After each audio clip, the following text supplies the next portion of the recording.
Okay, this is a short video on signing somebody up into iBuzz Pro. I've just gone through here and signed up a fictitious username and password, fictitious person. I'm not going to make a purchase. Obviously, I don't want to pay myself, and that doesn't hurt, but I'd get charged for the, for the purchase.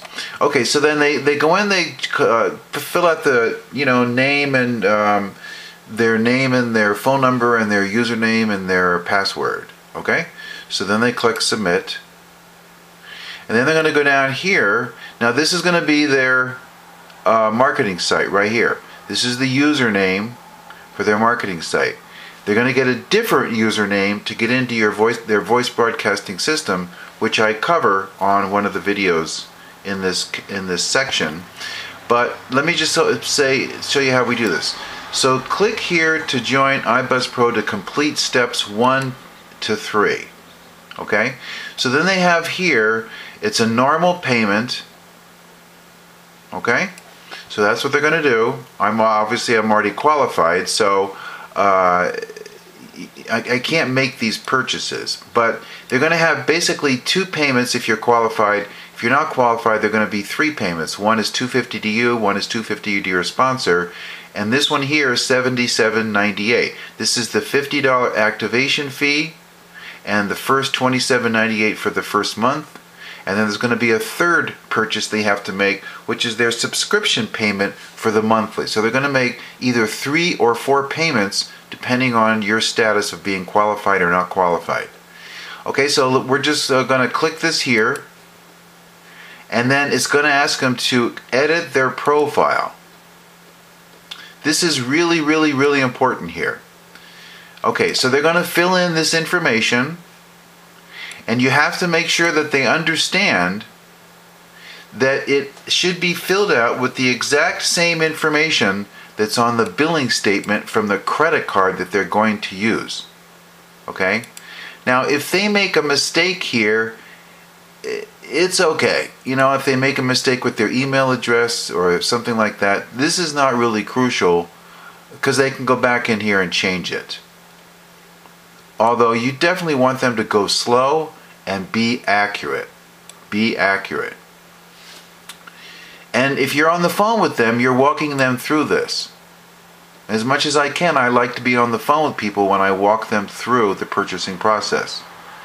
The next part here is a little bit confusing. I don't know why they have get a merchant account here, because it really doesn't need to be done until afterwards.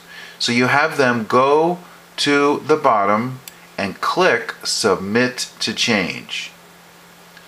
Okay, now I'm not going to fill out all this information and spend this time to do this. I just wanted to show you this. They click submit to change, then it's going to bring them to the place where they make the purchase, either the $250 to you and $250 to the sponsor and the $77.98 and the subscription payment, or the $500 to you, the $77.98 and the subscription payment. So it's either going to be 4 or 3 credit card purchases. Here's the reason I'm making this video. Here's the reason I'm making this video. From time to time, as you're marketing iBuzz Pro,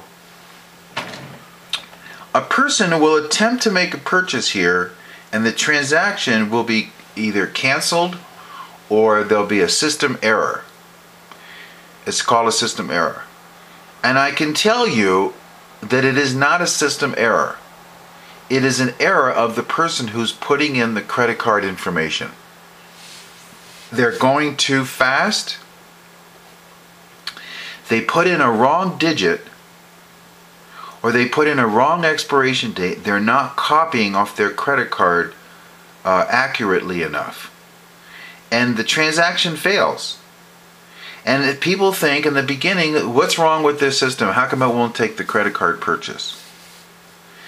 And it will take it. It's always right. The only time it ever fails is if the person puts in incorrect data. And the credit card issuing companies now and the debit card issuing banks are so afraid of people being hacked into on their credit cards and purchases being made. It's happening a lot, more and more these days. In fact, I was with a new member going through this process a few weeks ago, and he put a wrong digit in on his credit card information, and it was the transaction was denied. 30 seconds later, his bank calls him on the phone and said, "Did you attempt to make a transaction for $500?" It was $250 to me because it was a pass-up sale to me. I was helping out my member. And he said yes. And they said, "Okay, well, you made a mistake." And he said, "Okay, I see that." And he went back in and corrected it and proceeded with the purchase. But it's becoming more and more common with online purchases. So your new member must remember to be absolutely fastidious in putting in correct data on this. Otherwise, there's going to be a problem. If they're sloppy and they're too fast and they're too excited. I mean, it's good that they're excited. Okay? The other thing is, and I need to cover this very clearly, if you have a business, an LLC or any kind of a business, to get your merchant account, you want to go through your personal name with your credit rating. It'll be much faster and easier and cheaper if you do it like that. If you sign up for your merchant account as a business, it's going to take longer and it's going to bog down. So you sign up as a person. After you're approved, after you're approved, you can go back into your profile section, and let's say you go to your first and last name. So let's say the name of your business is Happy Days Business. Okay? And then you can put, for your last name, you can put your phone number. Okay? That's how you do that. But only after you're approved for your merchant account in your personal name, where they're going to access your credit information on your personal profile on who you are. Only then do you do that. Okay? That's it. Bye.